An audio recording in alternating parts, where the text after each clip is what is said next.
जय हिंद दोस्तों, सागर ज्ञानार्जन में आप सभी का स्वागत है। हमारा जो चर्चा का विषय वाला सीरीज जो हमने स्टार्ट करी है उसका हमारा आज जो लेक्चर है जिसमें हम पढ़ेंगे जूट की खेती और उत्पादन। फ्रेंड, हमारे लिए बहुत ही इंपॉर्टेंट है क्योंकि कृषि से संबंधित जितने भी प्रकार के हमारे टॉपिक होते हैं, जितने भी प्रकार के क्षेत्र हैं, वो सारे हमारे लिए इम्पॉर्टेंट हैं क्योंकि हमारा कृषि प्रधान देश है और हमारे मध्य प्रदेश में भी कृषि ही ज़्यादा होती है, इसलिए वो हमारे लिए इम्पॉर्टेंट हो जाता है।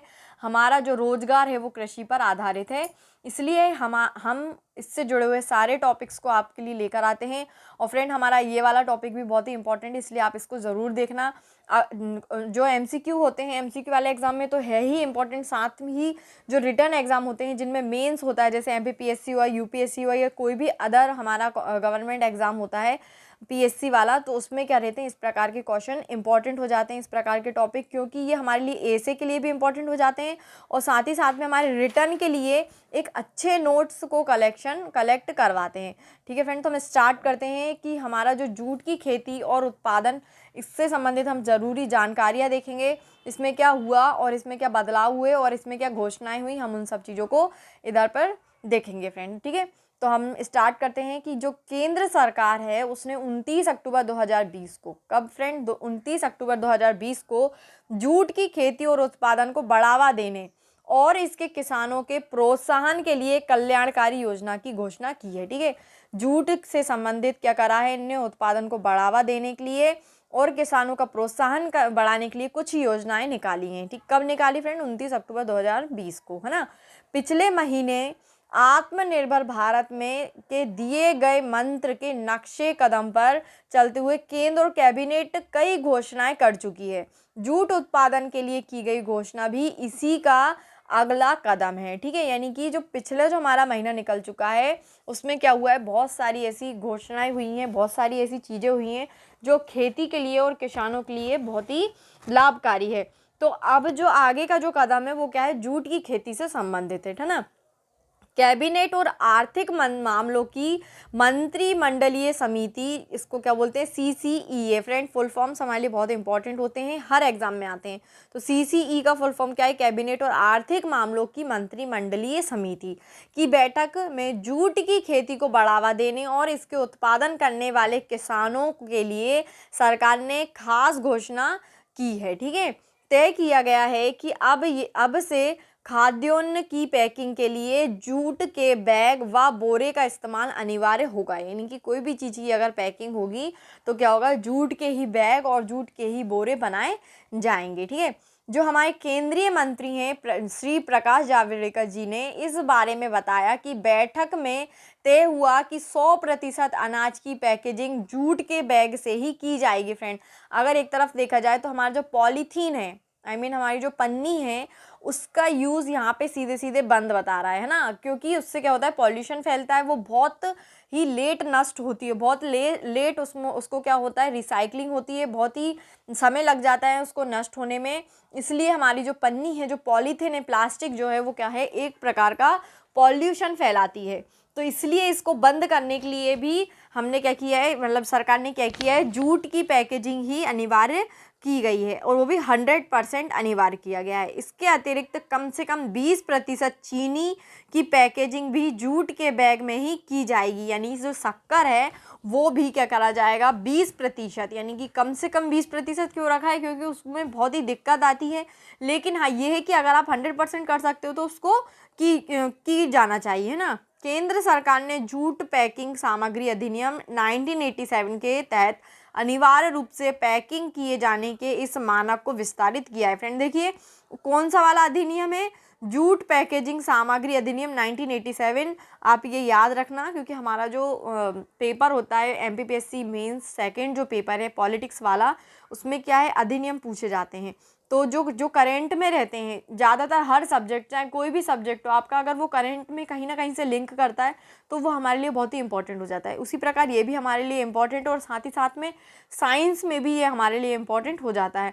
तो आप इसको फ्रेंड याद रखना, जूट पैकेजिंग सामग्री अधिनियम 1987 के तहत अनिवार्य रूप से पैकिंग किए जाने के इस मानक को विस्तारित किया है।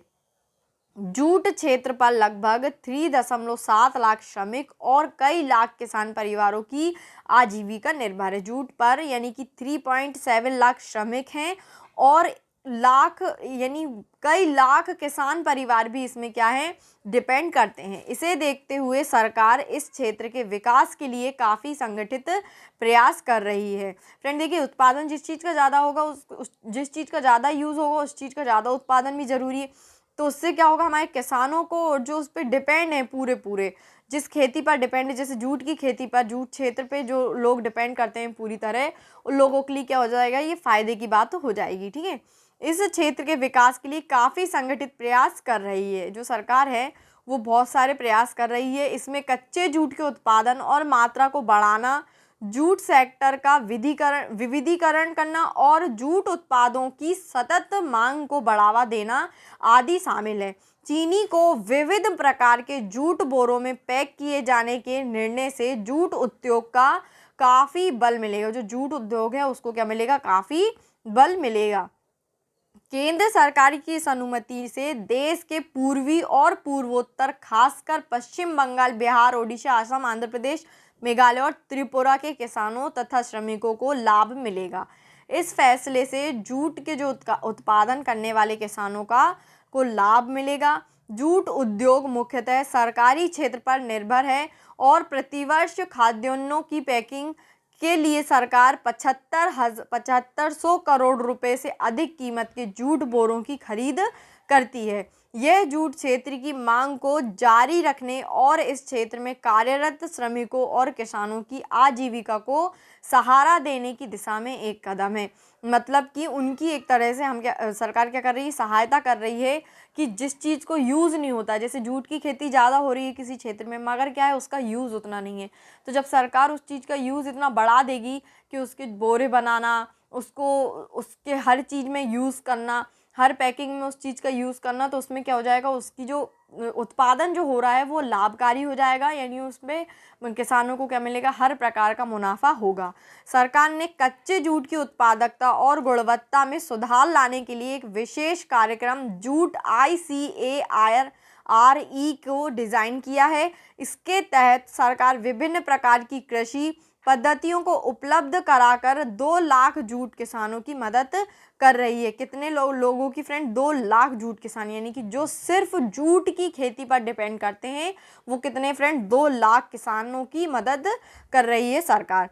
केंद्र सरकार के इन मध्यमवर्ती प्रयासों से कच्चे जूट की गुणवत्ता और उत्पादन में काफ़ी इजाफा हुआ है और जूट किसानों की आमदनी बढ़कर 10,000 रुपये प्रति हेक्टेयर हो गई है। फ्रेंड कितनी हो गई, 10,000 रुपये प्रति हेक्टेयर हो गई। फ्रेंड ये जो नंबर्स वाला डेटा होता है, कंटेंट होता है, इसको याद रखना मुश्किल होता है और यही हमारे लिए क्या है, इम्पॉर्टेंट होता है।